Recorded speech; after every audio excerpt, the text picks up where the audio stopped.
How are you? I'm okay. How are you? I'm okay. Good. So for this week, it's a heavy topic.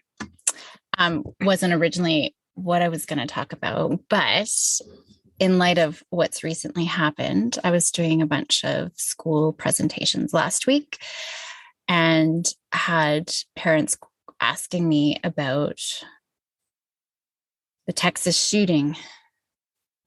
I had no idea what they were talking about. So I came home and I asked you because I am out of times. And then I went and talked to Maya. I'm like, did you hear what happened in Texas? She's like, the shootings. She's like, did you just find out? I'm like, yes, I did. She's like, oh, mommy. But parents have been asking me about, what do we tell our kids? And I actually this week, I've also put out in my other podcast, Overpowering Emotions, kind of the guidelines of the kinds of things that we need to talk about. But I thought it would be good discussion as parents, for parents, some of our worries and things like that, and how much we think we should be telling our kids. Should we be telling our kids? Yeah. Because for younger kids, guidelines are going to be different from what we believe and, how we feel about, and not just the shooting. I mean, world tragedy. The Ukraine war has been an ongoing one. So things that we need to talk about. So my question is, when things like this happen, how much do we tell our kids, if at all?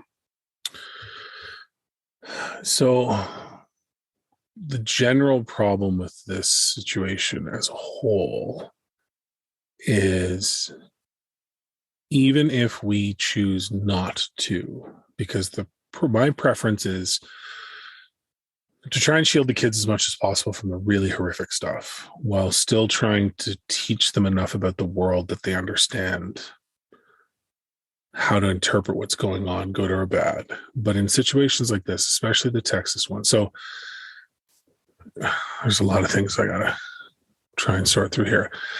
So Texas wasn't the only shooting. There was a shooting in Buffalo the week before. Yeah. Right. So Texas just happened to be mainly kids, two teachers, and then 19 or so kids.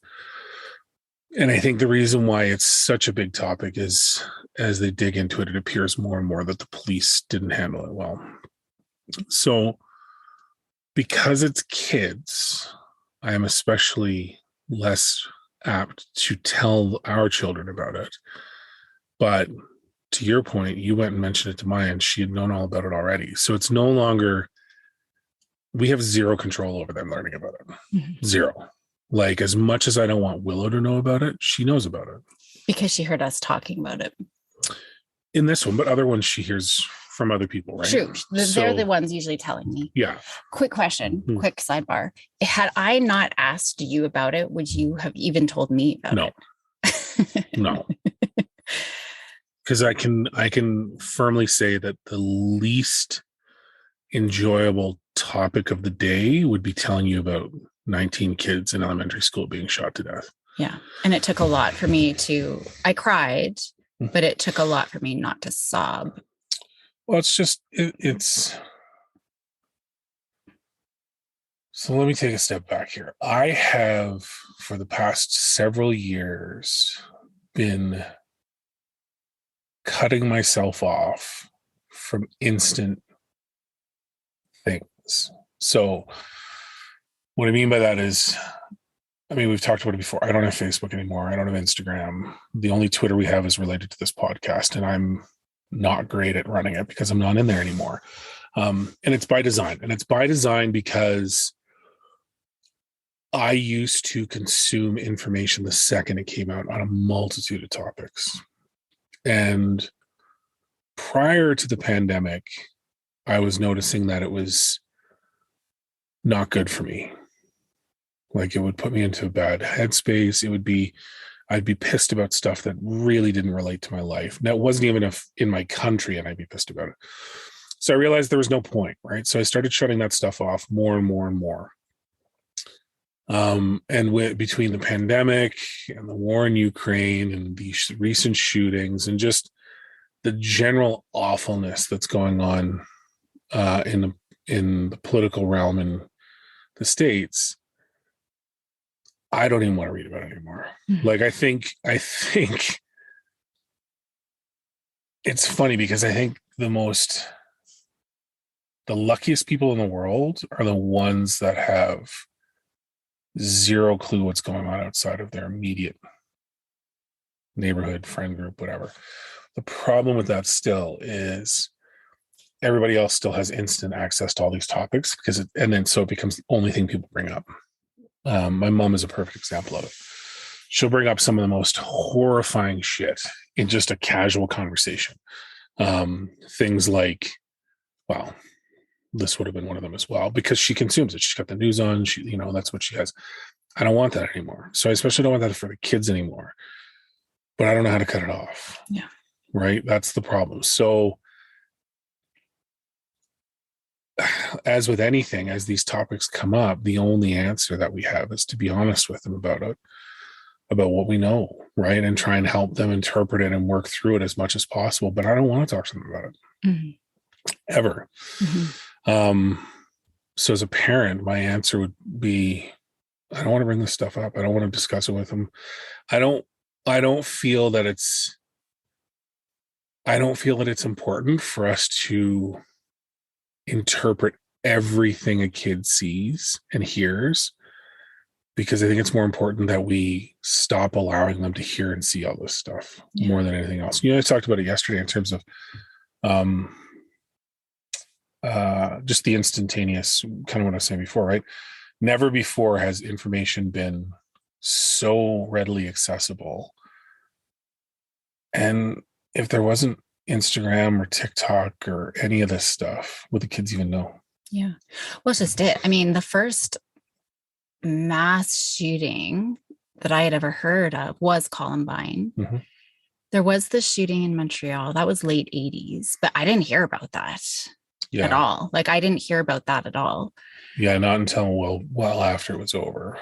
And you're right. I think we have talked about this. I mean, the reason why, it's not a direct cause, but certainly a huge correlation and contributing factor is the level of exposure and immediate exposure our children have to news and media and, social media and everything.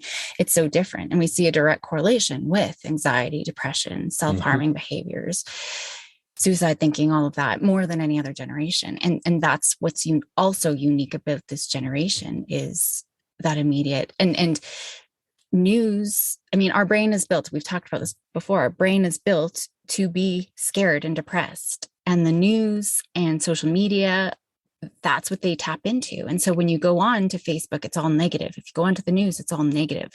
Very little is actually positive things. So we've got this massive emotion contagion that's being transmitted through the internet and social media outlets. And it's tricky because you're right. I don't think our kids need to know this. We never would have known it, Yeah, like, why do I need my 11-year-old trying to interpret the death of 19 elementary school kids? Yeah. And if they aren't in school, for sure, there's no need to tell. Like, if they were just in preschool, kindergarten, there's no need to tell. So I guess, then the balance is while they're in school, for sure, the high school students are going to hear about it. Middle school, probably. Elementary, I don't know. Yeah. Before younger elementary, probably won't hear about it. Probably don't need to know. I suspect upper elementary, middle school will probably hear about it. So then the balance is, would you rather be the one to tell them? It's probably better coming from a trusted, safe adult who can give them, sort of fact-based information versus hearing it from other kids who might have misperceptions, might have misinformation. But, so it's kind of making that decision. Yeah. What do you think, risking telling them if they didn't need to in the first place versus making sure it's coming from you?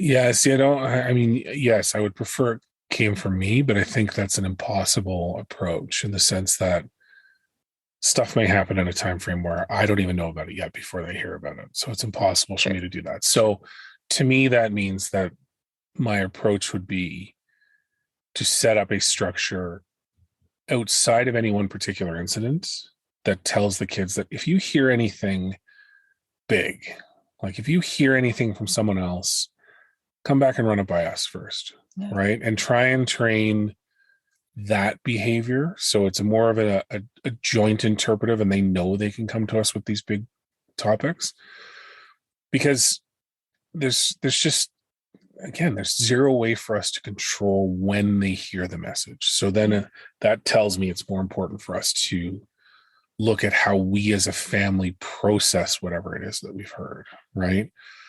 Come together and share the versions that we've all heard and try and figure out what the right version is. Because the other main issue to this, and this isn't related to kids especially, is that the news that we consume is not news anymore, right? It's the presentation of opinion as news, no matter how you get it. There is no unbiased presentation of current events occurring in the world. Or perhaps that's an overgeneralization.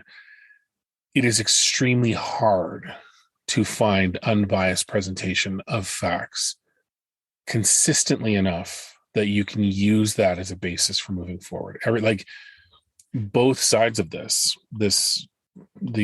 Texas shooting, if you read certain outlets that are more liberal, it's all about how horrible the NRA is. It's about how incompetent the police are, how these parents should be the heroes. If you listen to the more right-leaning ones, it's more about this is why you need God in school and why you need guns and teachers and blah, blah, blah, blah, right? Like, so how that's not the story, right? None of that's the story. So it comes back to, yeah, I would say my answer is yes. I would prefer they heard it from me. I would just prefer it was never brought up. But in that sense that, yes, if someone had to tell them, I would prefer it's from me. But more realistically, I would prefer that we as a family came together and just openly talked about it. Yeah. Right. And maybe creating that space too. This is just one shooting. Next week, it might be something else, and I think that just slightly, it just seems to be one thing after another, right? COVID was a big thing and the war is a big thing. I think there's things just happening all the time. Kenny stepping down and now, maybe not, or just, nobody's coming, waiting for the new one, so and kids, their interpretation of what are big deals too, that's part of it. We got to be careful of. It's not emoting. Us parents are usually way more upset, way more anxious about things than our kids. And we start putting that on our kids. I was far more upset than either of our girls, right? Like they're like, oh, mommy, like you're just such a crybaby. So we got to be careful of that we're not making it into a big deal. And I think certainly it's horrific and there's distress with it, but we don't need to start creating fear of the world and fear of going to school and fear of leaving my house. We don't want to start kind of projecting any of that, because whatever we do, we need to make sure that we're listening and that they feel safe, and so maybe it's creating just that atmosphere where we're opening up. They know anything that they hear about any topic, any issue, that they're coming to us and kind of having that conversation. So I guess the next piece then is, so you've made the decision to talk about it. What information do you give? And we'll use, because the shooting has just happened, that's the specific example. But, again, with any tragic event, how much do you give? But for this one, we'll just stick with the shooting. We have always approached it as open and honest as possible, right? And the most open and honest component is that someone went into a school and killed a lot of kids. Would I put a number on it? Would I talk about the specifics about some of the stories you hear? No. That's it. That's the only component, right? Is that some kids and a couple of teachers got killed at school. Mm-hmm. And shot specifically. Would you tell them that? Yeah, I guess. The method at that point is kind of irrelevant, but yeah, I guess it makes sense. I think part of it, so when I was listening to you kind of summarize before the next stage here, what kept going through my head is that I just don't like everything that we've mentioned, other than Jason Kenney, everything that we've mentioned that we're stressed about is not our country. Right. Everything, right? Jason Kenney stepping down and the stuff that the Canadian I only government brought is that doing. up because Maya brought it up Totally. as I mentioned the shootings, right? And I Totally. had no idea. So Totally. anyway. But I mean, it's a current event, right? But like me saying it now to any of our friends outside of Canada, they don't care that Jason Kenney is stepping down. But as a global community, we are hyper fixated on the US. Mhm. And that right now is the source of 98% of the awful news that's happening. That's true. So to me, yes, if we have to talk about it, I will be as open and honest as possible without crossing that line inadvertently to be frightening, right? Which is tricky because it all depends on how they interpret it. But really, it's more important to me for my own mental health and not being overly anxious and stuff. I just don't want to hear about it. Like more and more, I just don't want to. Like I envy. The only reason I listen to news to a certain degree is to be able to answer your question when you show up and say, what happened in blah, blah, blah today? But I'm almost to the point where I don't even want to be able to answer those questions. Yeah. Right. Because it's just, you listen to what's happening in the States in terms of abortion rights and women's rights in general, and the blatant manipulation of the voting system to ensure that minorities and women and whoever else can't vote on the same level as other people. And like the list is so long and so horrifying.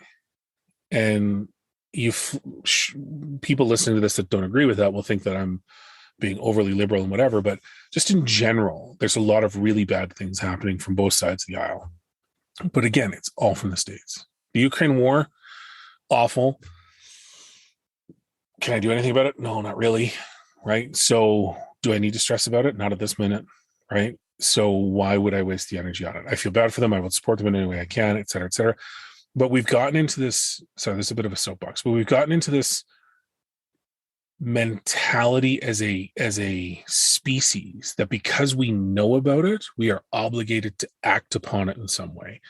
When really most of us don't have the ability or the capacity to do much to impact it, right?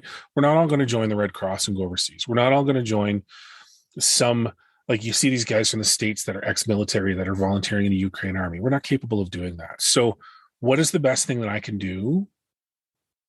I can, this sounds bad, I can just be ignorant to it in my mind, because the energy and the overall long-term effects of everything we've been going through for the past 5 years, let's say, continuing to consume and feel this obligation to process and do something about it when really we are ultimately powerless, continually fosters that negative opinion about oneself. I should be doing more. Why am I not doing more? I'm worried about this. What happens if, and what if Trump gets back in? Honestly, there's nothing we can do to stop it one way or another, right? But at the same time, from a Canadian perspective, how many of us are putting that much energy and focus into ensuring that our own governments aren't doing the wrong thing? We're not. We're consuming CNN, we're consuming Fox, we're consuming all these other things, and we can't do anything to change it. But we're doing the exact opposite amount of effort to try and improve anything here in our own backyard. So to me, the best thing I can do is be as ignorant to anything that doesn't directly affect my kids as possible. Because all I'm doing then is introducing stress and anxiety and topics that maybe they don't need to know about. Like the Montreal shooting on the university campus. Brutal, right? Dude was insane, targeted women. It's awful. That is a piece of our history that at some point our kids are going to have to learn. So it's important for us to understand that so we can contextualize it, but also talk about what we did afterwards to make sure it doesn't happen again. I can't do that with anything in the States, right? So again, why think about it? Why worry about it? And again, people aren't going to agree with me, but we consume way too much negativity with this idea that we have to be connected. Well, how else am I going to know what's going on? I don't care anymore. I really, honestly don't care anymore because it doesn't improve anything. It really doesn't. Like, you look at, we had a great morning yesterday. We're chilling, we're doing some stuff and blah, blah, blah, blah, blah. And then you said, what was going on in Texas? And I'm like, okay, so we spent a good half an hour talking about it. Mhm. How did you feel immediately after that for the next hour or two? I was so emotional. I was so Right. sad for the rest of the day. And and then I was exhausted because I was so sad. So what did we do to improve our day when we have limited time to be with our family and chill? Yeah. Right. And I'm not saying you did anything wrong by any means, but when you take a step back and you look at it, why did we do that? Yeah. Right. Because we felt that we should know about it for whatever reason. In your sense, there was a professional component of people asking you didn't know. And you wished you had known because you could have then coached immediately to say, we don't need to talk about it. Right. But what if we flip that to what happened in Texas? Oh, I don't know. I don't live there. So I don't follow any of that. Well, how do I talk to my parents or my kids about it? Why would you? It's not Calgary. You know what I mean? And I get it. That's harsh. And a lot of people won't be able to do that. But you felt obligated to consume something so horrific that you can't do anything about. Why? Yeah. You know what I mean? And I know, I realize I'm soapboxing, but I don't want my kids to have to learn that stuff. No.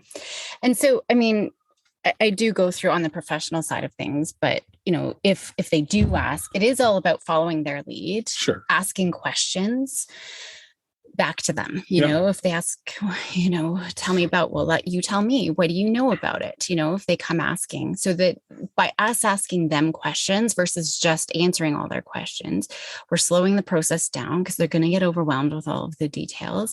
We're following their lead. We're giving them the opportunity to process through what they know. And it gives us a chance to know exactly what it is that they know. Right. Mm-hmm. And just short and sweet. Did people die? Yes. Yeah. Did kids die? Yes. Stop. Right. Yeah. And then we just stop talking. We don't need to get into any details at all. No, nothing graphic. Don't show pictures, but following their lead, going slow, few details, and very objective information. Because I think it's really easy for us to get onto a soapbox or to put our own emotions into it or our own assumptions, like the subjective piece. It's so easy to hear what was going on mentally for this individual who went and did that. That's what I mean about none of the news presented to us is straight news anymore. Right. It's being subjectified for us. And so we need to make sure that we're just giving very objective, these are the facts. This is what I know. And it's okay to say, I don't know. Why did he do it? That's a big question. Yeah. I don't know if anybody's going to know why he did it, but don't make up something. Well, he was just sick, we don't know. I don't know why, unless we have an exact reason, that he said, I did it because of this, then maybe we would have that.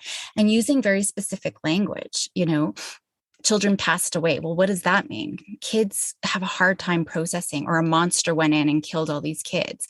They might legitimately think some sort of monster, right? So we want to say it was a young adult who, so I think that those pieces are important, but making sure our emotions and our fear, especially, aren't, streaming into it, because they really look to us. If we can remain calm and objective about it, they can remain calm and objective about it.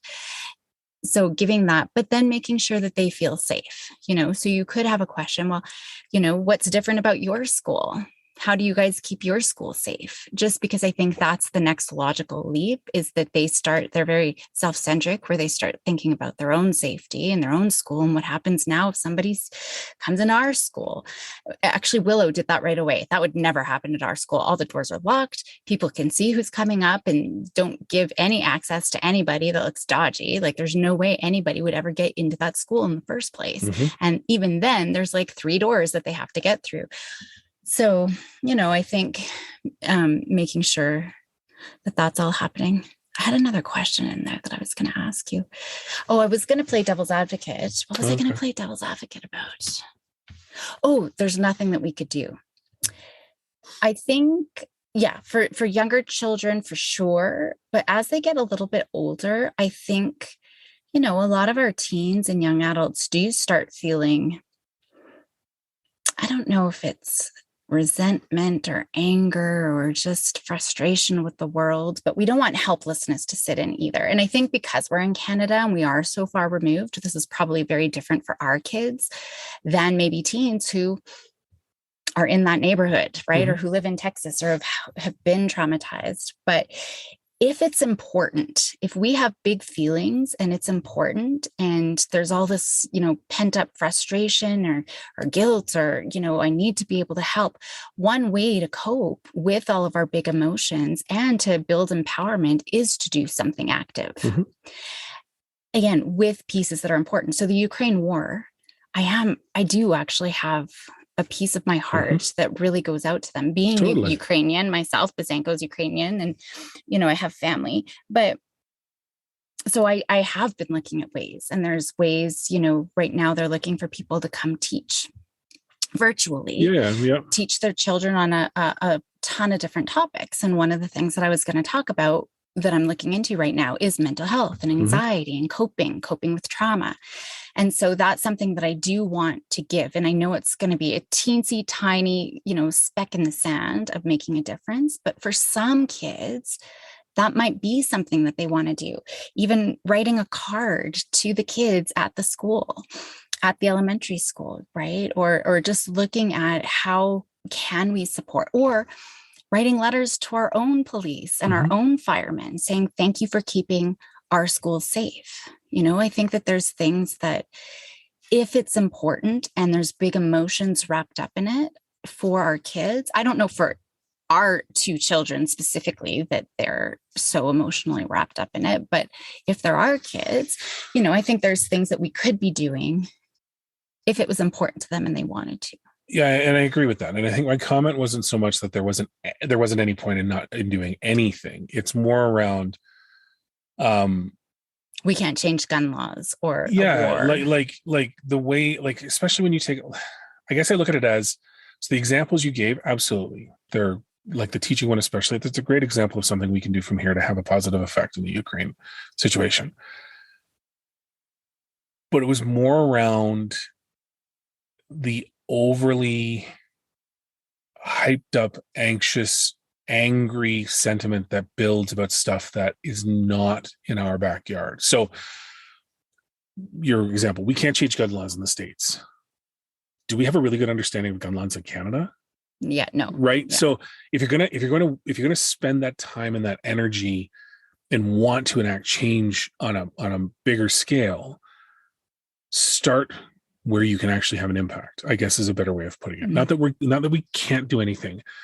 It's we don't do anything other than get mad at something we can't enact and can't affect. So figure out what we can affect. So your example, that's absolutely something you can put into place and have an effect.